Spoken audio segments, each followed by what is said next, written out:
Selamat pagi anak-anak ibu, kita kembali di teduh pagi hari ini. Kita mau menghadap Tuhan ya, mendengarkan firman Tuhan. Kita nyanyikan lagu Aku Mengasihi Engkau Tuhan. Aku mengasihi Engkau Tuhan. 1, 2, 3. Aku mengasihi Engkau Tuhan dengan segenap hatiku.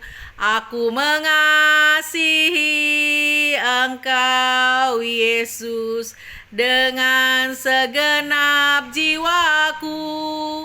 Ku renungkan firman-Mu siang dan malam. Ku pegang perintah-Mu dan ku lakukan.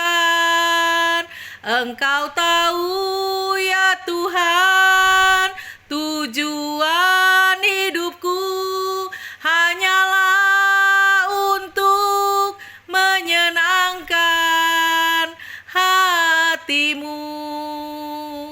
Kita berdoa anak-anak ibu. Tuhan Allah Bapa kami yang di surga, terima kasih atas berkat-Mu hari ini. Engkau telah memberkati kami dalam istirahat kami semalam. Sekarang kami dapat bangun dalam keadaan yang baik, kesehatan yang baru, kekuatan yang baru, sehingga kami dapat menjalani hari ini. Tuhan, kami mau mendengarkan firman-Mu. Ajar kami Tuhan untuk mendengarkan, menyimpan dalam hati, mengerti, dan dapat kami lakukan di dalam kehidupan kami hari lepas hari. Terima kasih Tuhan Yesus, kami siap mendengarkan firman-Mu. Di dalam nama Tuhan Yesus, Tuhan dan Juru Selamat kami sudah berdoa. Amin. Anak-anak ibu, kita akan baca firman Tuhan. Anak-anak baca firman Tuhan dari rumah ya. Saya baca dari sini, kita sama-sama membuka Alkitabnya.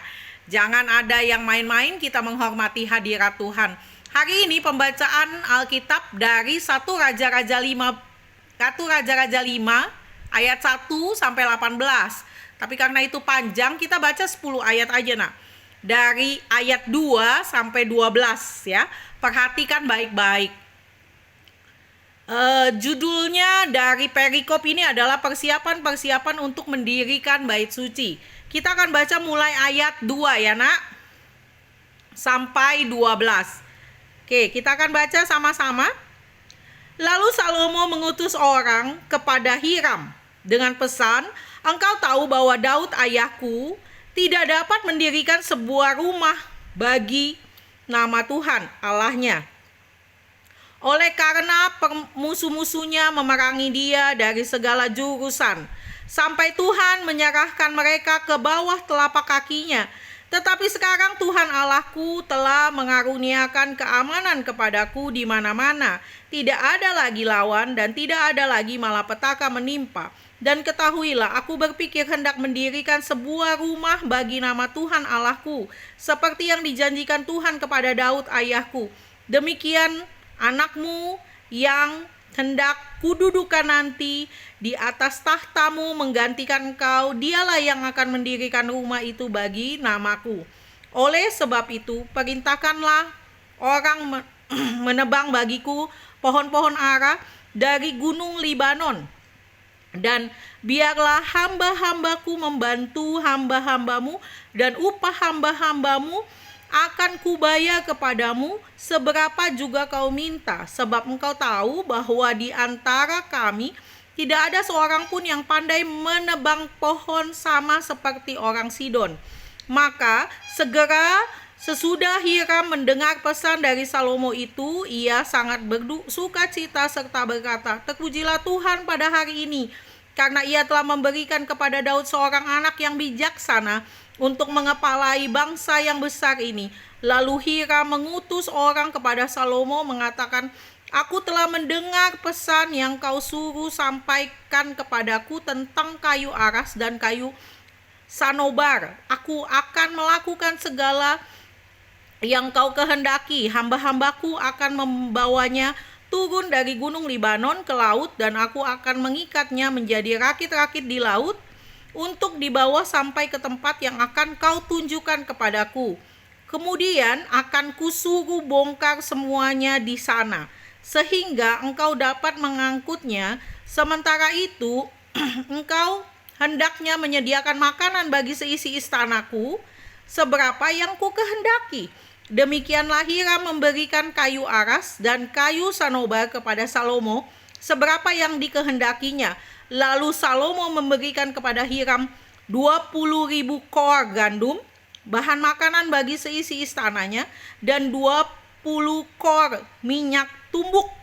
Demikianlah diberikan Salomo kepada Hiram tahun demi tahun. Dan Tuhan memberikan hikmat kepada Salomo seperti yang dijanjikannya kepadanya. Maka damai pun ada antara Hiram dan Salomo. Lalu mereka berdua mengadakan perjanjian.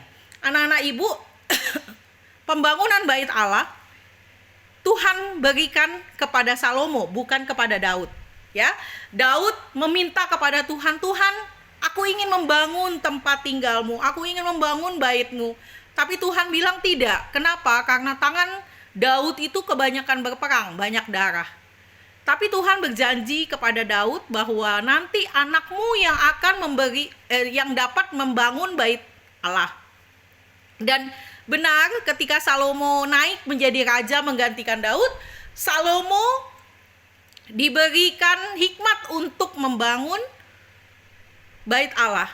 Dia membangun bait Allah bukan asal-asalan. Dia membangun bait Allah yang terbaik. Kenapa pakai kayu yang sampai harus dari Libanon? Ya, kenapa harus dari sana? Kenapa harus tidak pakai kayu yang lokal aja, yang di Israel gitu ya? Karena kayu-kayu itu yang bagus, yang dari Libanon itu adalah kayu-kayu yang bagus. Kayu aras dan kayu sanobar adalah kayu-kayu yang tidak mudah rapuh. Ya, jadi kayu-kayu yang kuat seperti kalau kita di Indonesia kayu jati itu bagus. Jadi lama lapuknya. Nah, untuk dasarnya Salomo memakai batu-batu yang memang dari lokal. Tapi kalau untuk kayu-kayu tiang-tiangnya Salomo pakai kayu aras. Terus kemudian Salomo mengadakan perjanjian dengan orang Sidon, yaitu Raja Hiras. Ini Raja Hiras ini adalah temannya Daud. Makanya dia tahu kehidupannya Daud, bagaimana Daud sudah berjanji untuk membangun bait Allah. Apa yang kita pelajari dari kisah tentang Salomo ini? Ya, firman Tuhan tentang Salomo ini, penulisan 1 Raja-Raja 5, Salomo membangun bait Allah. Kita lihat dari Salomo. Dia diberikan hikmat, dia diberikan kekayaan, dia tidak pelit. Ketika dia mau memberikan sesuatu kepada Tuhan, ya, dia tidak pelit, dia berikan yang terbaik. Bayangkan pertukaran antara kayu dengan permohonan Hiras adalah, kamu harus memberi makanan kepada istanaku selama kamu minta kayu. Berapapun kayu yang kamu minta akan aku kasih, tapi berapapun kebutuhanku, makanku, kau harus kasih juga. Kita lihat ya, berapa yang Salomo kasih. Yang Salomo kasih di ayat 11. Nah, lalu Salomo memberikan kepada Hiram 20.000 kor gandum.